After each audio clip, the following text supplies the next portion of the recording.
Hello friends, Sarika Narwade या YouTube चॅनलवर तुमचं स्वागत आहे. तर कशा आहात सगळे? मस्त मजेतच असतील. तर आज मला बनवायच्या आहे साबुदाण्याच्या पळी पापड्या. तर तुम्हाला मी पुढे दाखवते. तर इथे मस्त अशी खीर तयार झालेली आहे. तर मी रात्रीच 1 किलो साबुदाणा भिजवून घेतलेला होता आणि 1 किलो बटाटे सकाळी किसून घेतलेले आहे आणि त्याच्यामध्ये टाकून खीर बनवून घेतली व्यवस्थित. तर बाहेर आणलं पातेलं आणि प्लास्टिकचा पेपर आथरून घेतला खाली.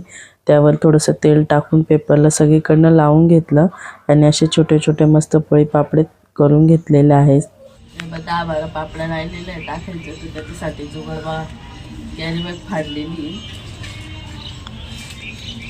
आणि त्याला तेल लावून घे.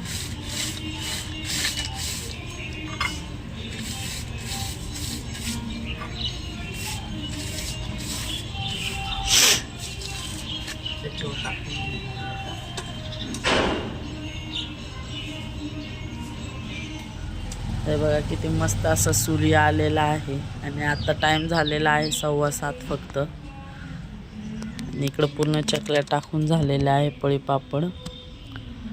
हे पसारा बागा पडलेला आहे. हे वैष्णवी बागा कशी बसली. तर हे तुम्ही पाहू शकताय त्या दिवशी बनवलेले वडे आहेत हे आणि छान वाळलेले आहेत. आता डब्यामध्ये भरून ठेवते यांना.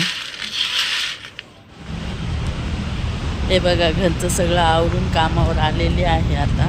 तर तुम्हाला पुढे दाखवते मी. तर इथे तुम्ही पाहू शकताय कोको कसा झोपलेला आहे आणि हा डायनिंग टेबलवरचा पसारा किचन ओट्यावर असा पसारा पडलेला आहे. तर एकीकडे चहा ठेवून घेतलेला आहे मी आणि चहा उकळल्यानंतर मग सगळा पसारा आवरून घ्यायचा आहे आता. तर हे बघा ओटा सगळा क्लीन करून घेतलेला आहे. तर इथे भाजी डाळ भात सगळं झालेलं होतं. पोळ्या आणि भाकरी बनवायच्या राहिलेल्या होत्या. तर तुम्ही पाहू शकताय मी इथे 2 ज्वारीच्या मस्त अशा लाटून भाकरी बनवलेल्या आहे आणि त्याच्यानंतर पोळ्या टाकून घेतलेल्या आहे 3. तर सगळा ओटा क्लीन वगैरे करून घेतलेला आहे आणि त्याच्यानंतर मग घरी निघायचं होतं. बाहेर तर खूपच कडक ऊन होतं. त्या उन्हातच आता घरी जायचं आहे. चाललेले आहे घरी आणि इतकं ऊन आहे बाहेर तर बस का नाही. त्या उन्हामध्ये दुपारच्या वेळेस घरी आलेली आहे. तर कसा वाटला व्हिडिओ कमेंटमध्ये नक्की सांगा. आवडला असेल तर लाईक करा, सबस्क्राईब करा, शेअर करा. तर इथंच व्हिडिओ एंड करते.